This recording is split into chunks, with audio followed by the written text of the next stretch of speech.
Саламатсыздарбы, урматтуу телекөрүүчүлөр, Кутман кечиңиздер менен Коомдук биринчи каналдын эфиринде апта аягында программасы. Бүгүн биз сөз кыла турган маселенин темасы өлкөдөн кымбат дөөлөт жок деп аталат. Урматтуу катышуучулар, биз бүгүн кеңири маселе боюнча кеп кылганы турабыз. Бирок ошонун алдында ушул артта калган 6 жылга токтолуу вазифасы дагы турат да. Биздин мамлекетте биринчи жолу өлкө башчысы Конституцияда көрсөтүлгөн мөөнөтүн толук өтөп, мөөнөт бүткөн мезгилде мыйзамдуу түрдө кызматын өткөрүп берип кетип атат да. Ошол Алмазбек Атамбаев башкарган мезгилди биз бүгүн кандай деп баалоого болот жана өзүнөн кийин келе турган президентке кандай эмне мурастарды калтырды деген маселеден баштасак. Сизден келиңиз. Мен ойлойм, бүгүн ошо Алмазбек Шаршенович элибиздин кеңири колдоосуна ээ болуп турат. Өзүнүн саясий тажрыйбасы дагы абдан бийик деңгээлде. Башка өлкөлөргө салыштырмалуу өз ыктыяры менен мынакей жакшынакай таза шайлоону өткөрүп, ошо шайлана турган жаңы президентке өзүнүн кызматын өткөргөн атат да. Андан кийин мынакей 6 жыл кандай мурас калтырды деп сурап атасыз. Мен ойлойм, жаңы президентке Алмазбек Шаршенович Атамбаев эң негизгиси тынчтык, туруктуулук, элибиздин ынтымагын жана ошондой эле экономикалык жана социалдык өсүп өнүгүп аткан өлкөнү калтырып атат. Эми эң негизгиси мынакей таза шайлоо болуп атат да. Биометрикалык негизде таза шайлоону ошо Алмазбек Шаршенович өткөрүп, Кудай буйруса, биздин өлкөбүз демократиялык жолго жакшынакай туруп, ар бир адамдын мүмкүнчүлүгү болуп атат да, өзү шайлаганга. Баягындай мурунку ыплас шайлоодо болчу нерселердин баарынан алыс калдык десем туура болот. Бирок ошондой болсо дагы кээ бир саясатчылар албетте артка мурунку үй бүлөлүк авторитардык режимге кайра алып келүү максатында дагы ураандар болуп атат. Конституцияны өзгөртөбүз деген дагы платформаларды угуп атабыз.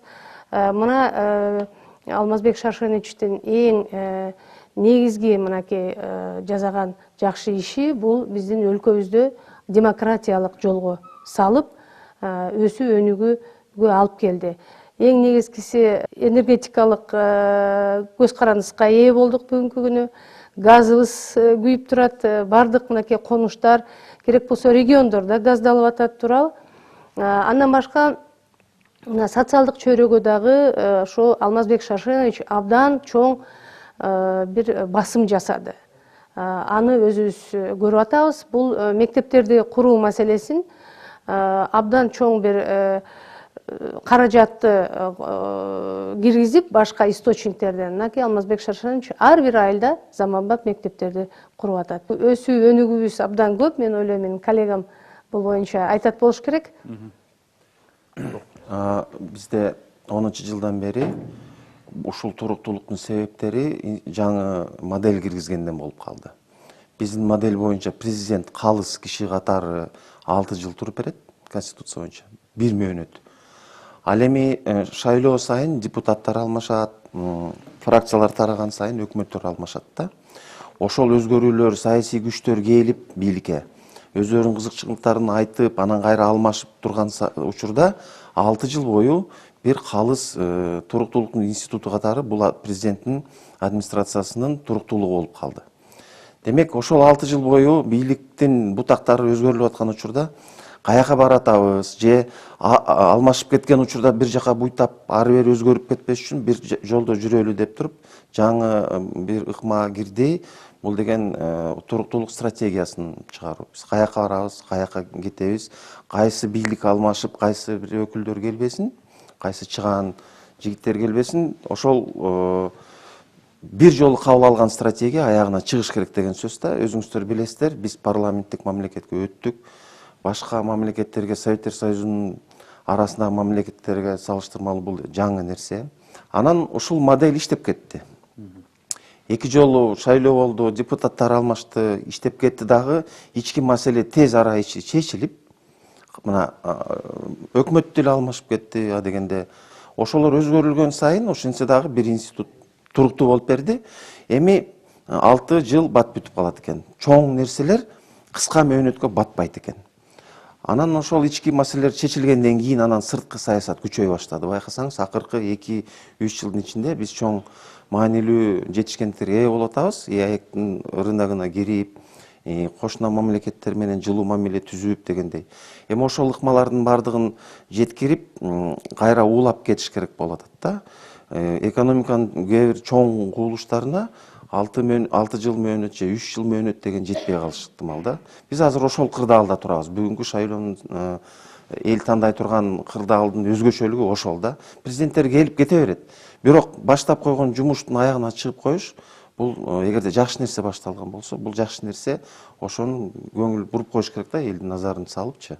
Президенттикке талапкер Сооронбай Жээнбеков дагы бүгүн ошол жолдуулоо, жакшы башталыштарды аягына чыгаруунун миссиясын моюнга алган талапкер катарында чыгып атат. Анан негизги слоганы дагы өлкөдөн өткөн дөөлөт жок деп белгиленип атпайбы? Ар кандай мамлекеттерде мамлекеттик кызматтарды аркалады, өзү бай тажрыйбасын дайыма белгилеп атат. Анан бир суроо да, ушул өзү бардык жерде айтып аткан слоганды далилдей турган иштери барбы аркасында бул кишинин деп Сооронбай Жээнбековго багытталып суралып атат да. Бул суроого кандай жооп берет элеңиздер? Кече жакында белгилеп кеткендей, буга чейинки чогулуп калган маселелерди ыкчам чечти аткаруу бийлигичи. Аткаруу бийлиги экономикага тиешелүү чечимдерди учурунда жасап турса, кризис болбойт. Мисалы үчүн акыркы 1,5 жылдын ичинде кризис деген сөздү уктуңарбы? Менин оюмча чумук элек. Демек, аткаруу бийлиги экономикага керектүү нерсени учурунда жасап турса, кризис болбойт. Бул бир. Андан сырткары чогулуп калган проблемалардын көбүн чечтим деп айтып атат. Анык, анысы дагы анык болуп атат. Эми биз эки жагдай кетип атабыз да. Дегенде мурун буга чейинки чечилбеген маселелерди чечип келатабыз. Ошол эле учурда 20-40 деп туруп 2040-жылга дагы баягы 2013-17 стратегияны улантып 2040-ка азыр чогуу катмарлардан, кызыктар тараптардан, топтордон, тайпалардан чогултуп, өздөрүнүн кызыкчылыктарын ошол программага салып, эми 40-жылга чейин көз салып атабыз да. Биз азыр артка келатып, аткарган жумушун карасак, ирригация деп атпайбы? Бул деген Султан Ибраимовдун, Исхак Разаковдун керездеринин бири болчу. Таштак жерди сугартып, ошол кезде план 1,6 миллион гектар болчу. Ошону улантып келатат. Бул киши буга чейинки 3 өкмөттүн баштап койгондорун четке какпай, кайра ошолорду аягына чыгарып берди деген сөз да. Берилген фонд, Кыргыз Орус фондунун берилген кредиттин 24%, дээрлик 24% дыйкан чарбасына кетти. Бул киши ошол айылды билген киши катары, айыл чарбасын билген киши катары ошол жагынан кетти. Бир жагынан сууну берип туруп, бир жагынан дыйканчылыкка бодомалдын санын көбөйтүп, мисалы үчүн жем берип, тоют даярдоо кылып туруп, адистештирип дегендей, мына нарынга айтып атпайбы, адистештиргиле силерде мал жакшы өсөт дегендей. Дагы бир айтчу нерсе, биз артка келатып, буга чейинки премьер-министрлер гана эмес, жетекчилер, бабаларыбыз, аталарыбыз айткан нерселерди уже биз эскерип атабыз да, улуттук кайра жаралуу себеп болуп атат. Ушунун акыркы чекитин койгон Алтай цивилизациясына кайрылганыбыз да. Бул дагычы биз көрсө жалбырактан эмес, тамырыбыздан баамдашыбыз керек экен да. Донорлордон баш тарттык, көрдүңүз да, биз уже өнүккөн мамлекеттерге кирдик деп өзүбүздү эсептедик. Демек, жардамыңарга рахмат деп атабыз. А жардамыңарга рахмат деген сөз биз деген бирөөнүн баягы эметкен жардамынан эмес, жалбырак жааган жамгырдан эмес, тамырыбыз менен тарткан өзүбүздүн жерибизден деген сөз болуп атат да. Бул ушул жакшы жетишкендиктер. Дагы бир акыркы баса кетчү нерсе, буга чейин илгертен эле биз агрардык, индустриалдык дечүбүз да. Агрардык, индустриалдык болгондо жерден табат. Жердин үстүндөгү сууну, анан жердин өзүн эффективдүү колдонгондо болот да. Жердин астындагы тоо кендерди сатып ийгенде эмес, жерди жакшы иштетип, ошого суу берип, элге жумуш берип, жайгаштырып, шаар болобу, айыл болобу. Анан ошол өндүрүштүү күчтөрдү өндүрүп этап көтөрүп кеткенде болуп атат да. Мына ушуну туура көч катары кабыл алыш керек. Себеби Советтер Союзунда ГЭСтер курулду. Ошол ГЭСтердин кубаттуулугун бир жака жумшаш керек. Энергияны чөнтөккө салып албайсың же бөтөлкө куюп бербейсиң. Ага деген жабдыктар керек. Ошол жабдыкка деген өндүрүш керек. Өндүрүшкө деген эмне керек? Чийки зат керек. Анан ошол өндүрүштү инвестор келет деп ага дагы кул кылып койбой, 480 миң дыйкан чарбага шарт түзүп берип атат фермерлерденчи. Бул деген айылдагы 3төн 2 калк болуп атат. Мен өнүктүм деген мамлекеттерде айылда 3 ашып кетсе 5% фермер өзүн багат и өлкөсүн дагы багат. Көрдүңүзбү? А биз азыр 3төн 2 элибиз айылда жашайт. Ошого силерге комфорт түзүп беребиз деп атат. Шаардыкындай комфорт түзүп беребиз деген сөз ысык суу, муздак суу, газ. Ушунун баары чогуу жазылып туруп, анан бир жерде жайгашыш керек. Ошону деген 20 шаардын ген планына киргизип, и качан кимиси, бая мен акыркы калтырып койдуң, тигини биринчи кылып койдуң дебестен, ар биринин өзүнүн шартына жараша тезирээк кылып өз ыкчам кылам деп атпайбы. Ошо план боюнча 2040 жылга чейин киргизип берем деген учурда күбө болуп атабыз да ошо сөздөрүнө. Толуктайсызбы? Сооронбай Шарипович Жээнбеков 30 жылдан ашык тажрыйбасы бар. Дайыма ошо мамлекеттик кызматтарда иштеп келген адам катары чоң кадыр баркка ээ. Өзүнүн эмгек жолун ошо мектепте жөнөкөй мугалим болуп баштагандыктан, андан кийин ошол өзүнүн туулган айылында ошол айылдын колхоздун, совхоздун жетекчиси болуп иштеген, зоотехник болуп иштеген. Андан кийин район деңгээлинде иштеп, анан область, анан борборго өткөн да. Сооронбай Шарипович ушундай бир айылдан баштап ар бир тепкичти басып өткөн да. Кызмат жагынан дагы, регион жагынан дагычы. Ошентип ошол маселелердин баарын, көйгөйлөрдүн баарын, элдин көйгөйлөрүнүн баарын абдан жакшы билет. Ошо иштеген маалында бир адамдан дагы бир мындайча айтканда туура эмес баа бергенин ошо Сооронбай Шарипович жөнүндө эч ким уккан эмес ушуга чейинчи. Ана тескерисинче Сооронбай Шариповичтин үй бүлөсү абдан ушундай мисалдуу, абдан бир тарбиясы абдан катуу, жакшы бир үй бүлөлөрдөн чыккан көп бир туугандуу үй бүлөдөн. Анан ошо өткөн жанагы эмгек жолундагы иштеринин баары абдан жакшы натыйжалуу болуп келген да Сооронбай Шариповичтики.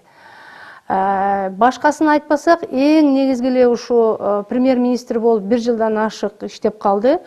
Ошол жерден абдан ошол убакка чейин болбогон экономикалык жактан дагы, социалдык жактан дагы абдан чоң өсүүнү берди. Мисалын айтып көрсөк, мынакей апрель 2016 жылы премьер-министр болду Сооронбай Шарипович. Ошого чейин биринчи жана квартал боюнча жыйынтыгы ВВП'нын жана ИДП деп коебуз, ички дүң продукциянын өсүшү минус 4% болгон да, 4,6 минус. Ал эми ошол жылдын аягына чейин Сооронбай Шарипович ошону мынакей плюс 3,8 кылып көтөрүп атат дагы. Ал эми 17 жылдын жарым жылдыгында уже 6,4%га көтөрүп атат. Экспорттун өсүшүн көрөлү. Абдан ошо 30%дан ашык экспорттун өсүшү болот. Өндүрүштүн өсүшү болот. Бул эми цифралар да.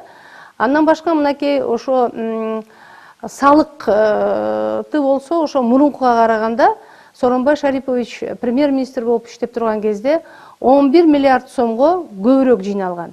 Албетте ошол эки 11 миллиард сом биздин элибиздин кем карчына, социалдык жактан жана эки жардамдарга жумшалып атат. Бул да абдан чоң нерсе. Бардык биздин айылдарыбыз ушу таза суу менен камсыз болсун деген ураан бар платформада. Ошонун ичинен бир топ акчаны 19 миллиард сомду ошо таза сууга уже премьер-министр болуп иштеп туруп уже таап койду.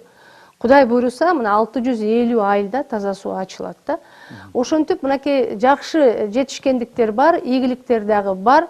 Платформа жөнүндө кеп козгоп кеттиңиз. Бүгүн чыныгы ошол сапаттуу шайлоо болсун үчүн, өлкөнүн келечегин тандоо үчүн чындап эле эл бүгүнкү күндө реалдуу ишке аша турган, ишеним жараткан платформалардын арасынан мыктысын тандап алышы керек болуп турат да.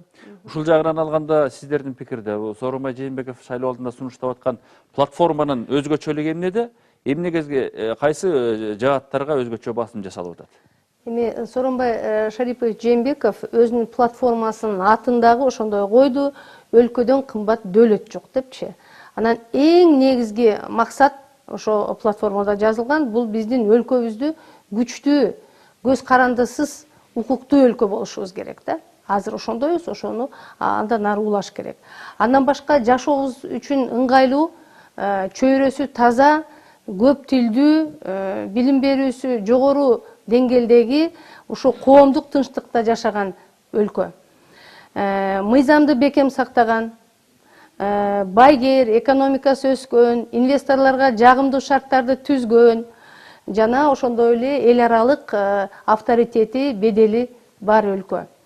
Парламентаризмди чыңдоо жана ошондой эле сөз эркиндигинин кепили болуу. Мына ушу эң негизги мындай ураандар, негизги багыттар.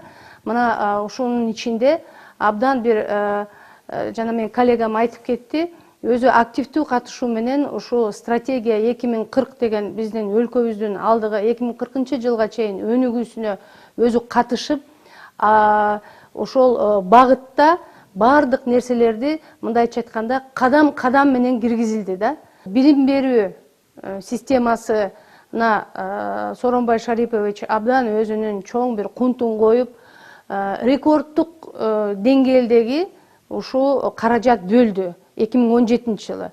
Салыштырмалуу айтсак, 2010 жылы билим берүү системасына 12 миллиард сом сарпталса, ал эми 17 жылы 36 миллиард сом сарпталып атат. Ошо приоритетти дагы Сооронбай Шарипович өзү мугалим болгондуктан ушу билим берүү системасына коюп атат да. Анан кийин мына көрүп атасыздар, 200 объекттен көп социалдык объекттер салынды. Анын ичинде эң негизгиси мынакей мектептер, заманбап мектептер. Эми платформада болсо айтылып атат, ушу ар бир айылда заманбап мектептер курулуш керек, ФАПтар курулуш керек. Бизде азыр чоң көйгөй болуп атат, бул диагностика жагынан саламаттык сактоо тармагында ар бир областтык борбордо диагностикалык борбор курулат, Кудай буйруса.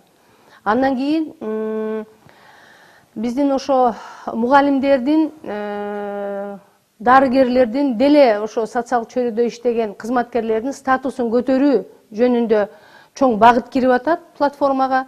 Бул эмнеден башталат?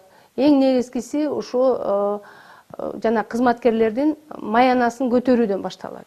Буга уже өзү премьер-министр болуп туруп ушундай изилдөөлөрдү жүргүзүп, мүмкүнчүлүк бар экенин айтты. Мына эми Кудай буйруса, жаңы иштеп аткан өкмөт ошого каражат таап, Кудай буйруса, алдыңкы жылдары ошо дарыгерлердин, бардыгы эле ошо мугалимдердин, культурада иштеген адамдардын баарын ошо маянасы көбөйөт да. Андан башка ошо ар бир айылда, райондордо десек болот, маданият борбору курулат. Ар бир айылда спорт аянтчалары болот. Эгерде шаар боло турган болсо, ар бир короодо спорт аянтчалары болот, эс алуу жайлары болот. Андан башка мына бала бакчалар маселеси кирген. Бала бакчалардын саны 2 эсе көбөйөт деп платформага кирген. 23 жылга чейин 6 жылдын ичинде 500 миң бала бакчага барганга мүмкүнчүлүк алат. Анан саламаттык сактоо тармагында дагы чоң реформалар күтүлүп атат. Эми жана билим берүү системасынан кийинки жасала турган реформа именно саламаттыкты сактоо тармагында жасалат. Ал жерден да эң негизгиси биздин ошо элибиздин ден соолугун коргоо үчүн, аларга жакшы кызмат, медициналык кызмат көрсөтүү үчүн бардык жанагындай кадамдуу иштер уже жасалып, ошого каралып атат да. Азыр Дамир Абыскан жакшы көрсөткүчтөрдү айтып берди. 36 миллиард билим берүү системасына коротулган акча. Ал деген ошол эле мугалимдер аркылуу кайра эле дүкөнгө кирип, кайра эле салык менен кайра эле казынага түшөт. Көрдүңүзбү? Бул жерден ким утат? Ошол орто, анан майда бизнес утат. Ошол өлкөдөн кымбат дөөлөт жок деген элди канчалык бай кылсаң, элди жалпы чогуу, ошондо өлкө дагы кымбат баа болот, дөөлөт болот деген сөз да, бай болот деген сөз. Демек азыркы биз майда орто бизнести баланы баккандай кылып ири бизнеске жеткиришибиз керек. Өзүбүз Кудай буйруп ошол ири бизнестин капиталы, дасмиясы жете турган деңгээлге жеткенде, анан ошол жердин астындагы тоо кендерге киришерге жетербиз деген үмүт да. Эми карасаңыз, эгерде азыр биз ошол айыл чарбасын көтөрсөк, айыл чарбадан кийин кайра иштетүү чыгат. Мына мисал үчүн бир эле мисал Шопоковдун эмеси кант чыгарган заводу да. Биз илгери 6 миллион тонна иштетчүбүз. 6 миллион тоннадан 600 миң тонна чыгарып, 175 миң тонна өзү калтырып, 425 миң тоннаны экспортко кетирчүбүз. Кудай жалгап, мына азыр Кайыңдыдан кийин Кошой кирип атат. Ага чейин андан сырткары Аксуйский бар, Бакай бар. Жакшы иштесек, баягы кантты иштеткенде 120 күн эле иштейт да заводчу, баягы кызылчаныкында. Жакшы иштетсек, калган 200 күндү Кубадан алып келип туруп деле иштетип эметип берсек болот. Кудай жалгапчы. Демек, бунун өзүнүн логикасы бар да. Биринчи айыл чарба, анан кайра иштетүүдөн кийин анан завод, фабрикалар ошолот. Ошол эле айылдагы чечилген нерселер, анан кийин ошол жаштар шаарга барат, анан шаардан өзү.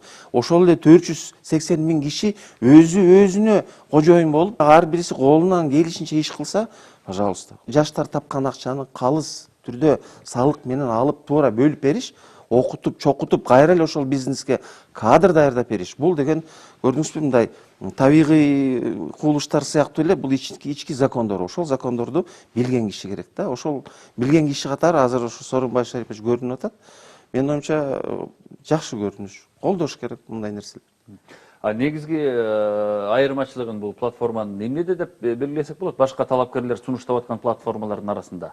Бардыгы эле ошо талапкерлер шайлоонун алдында абдан чоң убадаларды берип, элибизди ишендиргенге аракет жасашат. Ошолордун арасынан айырмаланып, эмне үчүн Жээнбековдун платформасына ишениш керек деген суроо туулат биздин шайлоочуларга. Ошон үчүн ошол боюнча айтып кетсем, Сооронбай Шарипович мен жана айткандай, кайсы жерде иштебесин өзүнүн айткан убадасын, койгон максатына жетип келген адам. Мен ошонун бир мисалы катарында жана премьер-министр болуп иштеп турган кезиндеги жеткен жетишкендиктери жөнүндө коллегам экөөбүз айтып атабыз. Андан башка ушу элибиздин жанагы турмушу тынч болуп, элибиз ошо керектүү бир жардамды өлкөбүздөн, мамлекетибизден алып турса, кирешени көбүрөөк тапса, ошондой эле чыгаша кылып элибизге турмушун оңдоого жумшаганга чоң мүмкүнчүлүктөр ачылып атат. Андан башка мынакей пенсияларды Сооронбай Шарипович өзүнүн акыркы кетип атканда ошо кол коюлган распоряжениясы документи, бул жана пенсияларды 1 октябрдан баштап көтөрүү болуп эсептелинет. Мына эң аз пенсия ошо көлөмү да 520 сомдон жогору акча кошулуп атат ар бир пенсионерге. Андан башка жана эки биринчи группадагы майыптардын пенсиясы дагы 4300 сомго көтөрүлүп атат. Ар бир бизде ошо платформада жазылган пенсия болсо адилеттүүлүк система түзүлөт депчи. Андан башка мынакей биздин өлкөбүздөн жөлөк пулду алып келишет, ошо мүмкүнчүлүк ден соолугунун чектелген адамдар, алардыкы азыр ошо где-то 3000 сомдон тегерегинде.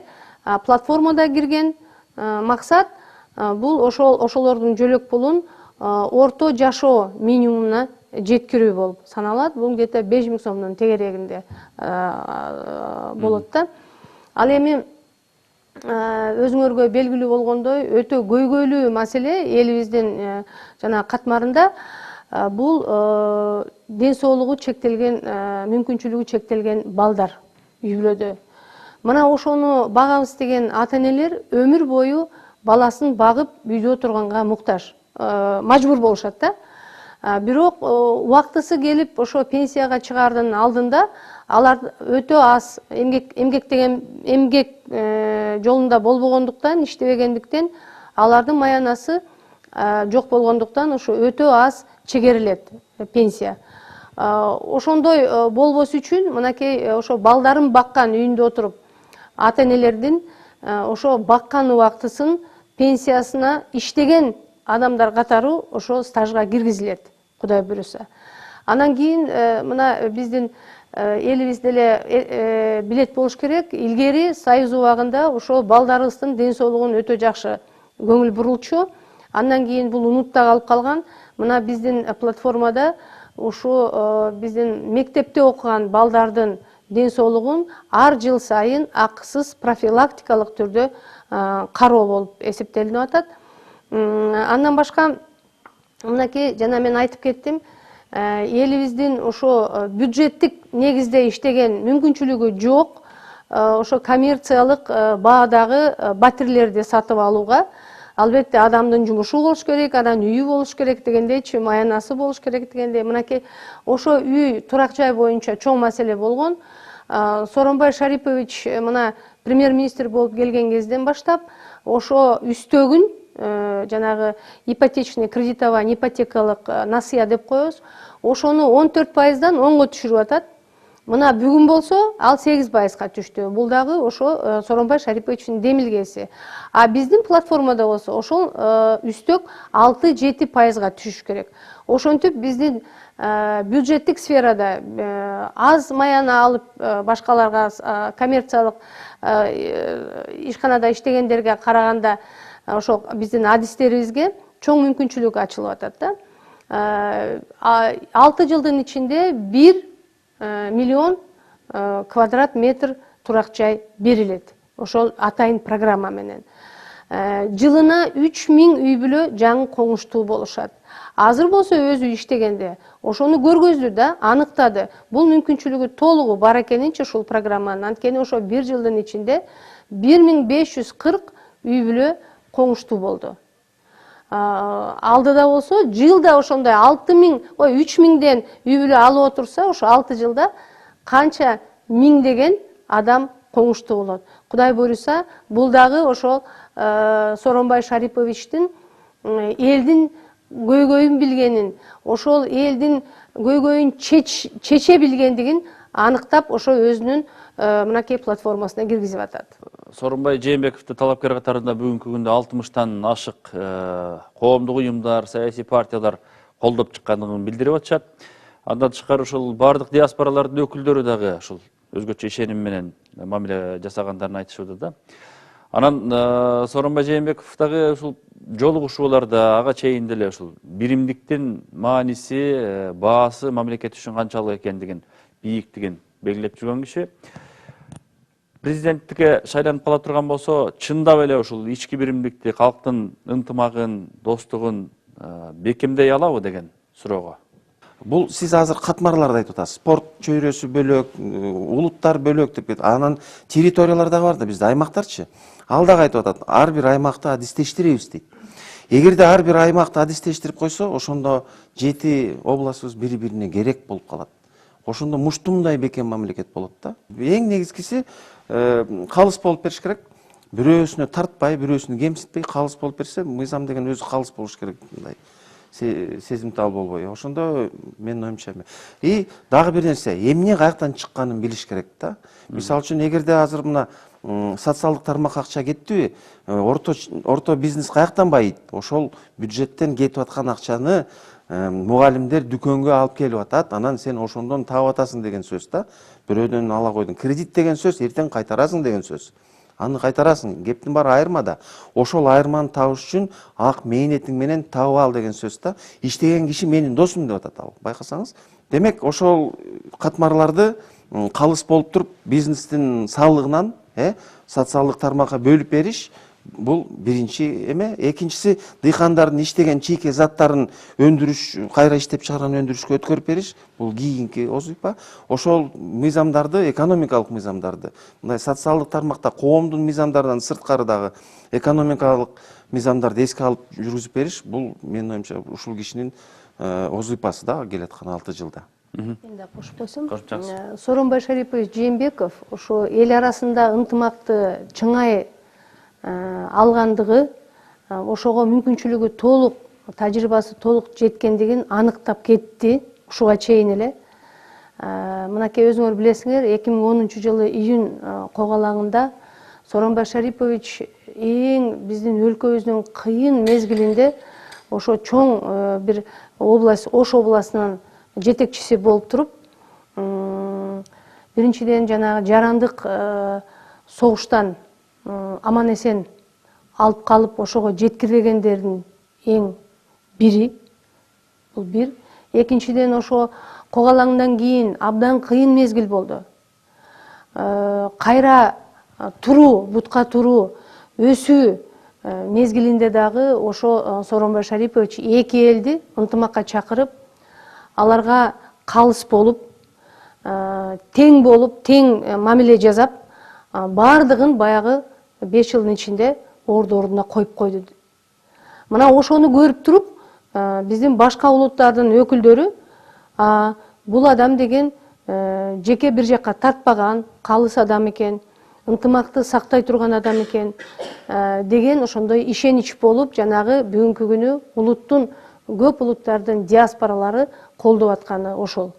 Ал эми жанагы саясий партиялар 60-тан ашык деп атпайсызбы?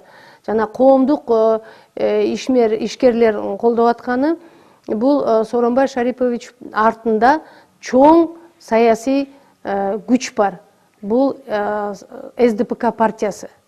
СДПК партиясында Сооронбай Шарипович мынакей 30 жылдан бери ошол жерде жүрөт.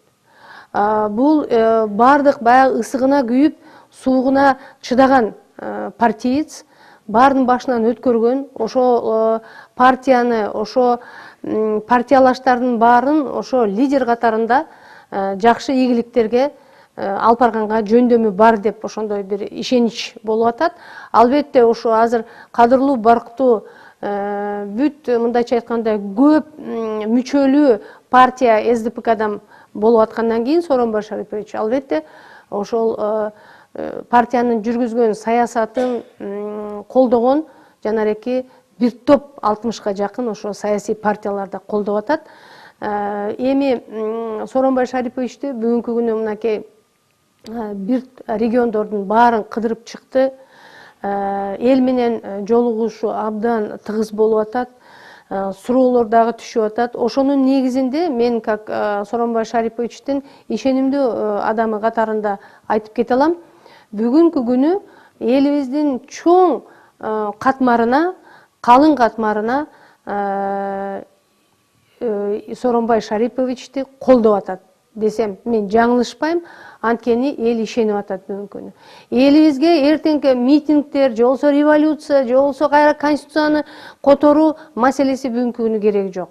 Элибизге өсүп, үй бүлөсүндө тынчтык болуп, эл арасында ынтымак болуу үчүн ошондой бир салаваттуу, тажрыйбалуу, радикал эмес, бардык ишин иретинде жасап, өзүнүн мүмкүнчүлүктөрүн толугу менен шарттарын түзө алган жетекчи катары Сооронбай Шарипович экенине ишенип атышат. Ошон үчүн мен ойлойм, элибиз Кудай буйруса Сооронбай Шариповичти колдоп, алдыда болочок президент болот деп ишенебиз.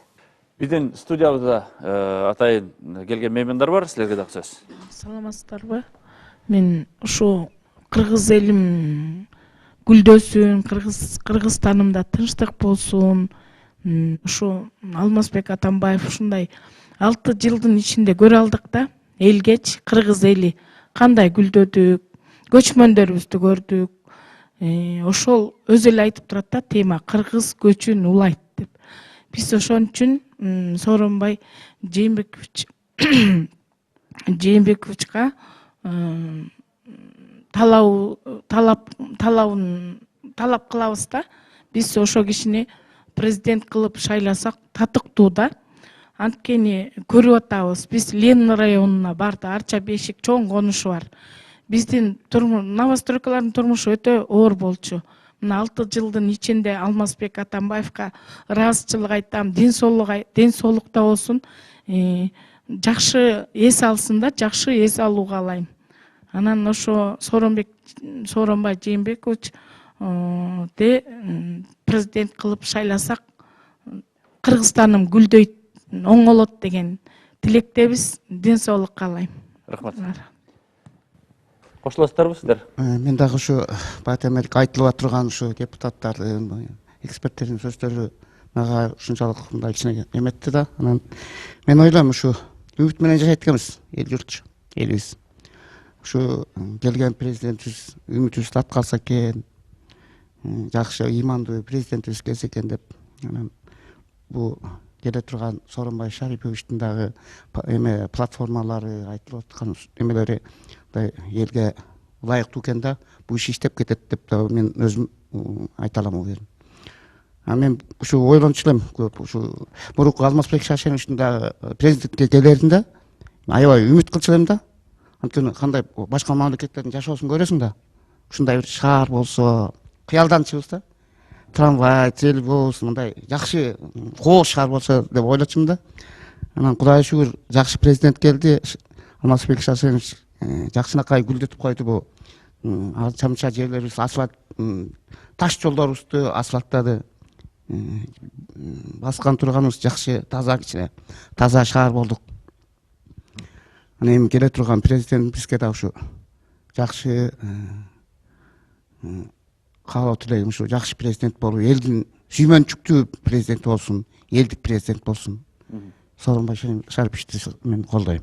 Рахмат. Дагы бир жолу ушул шайлоочулар үчүн, көрүүчүлөр үчүн да эмне үчүн Сооронбай Жээнбековго добуш бериши керек деген суроонун тегерегинде. Мен айтып койдум, Ооба, дагы кыскараак толуктатсаңыз дагы болот, кыскадан жыйынтык сөз иретинде. Кокустук болбойт. Стабилдүүлүк болсо кокустук болбойт.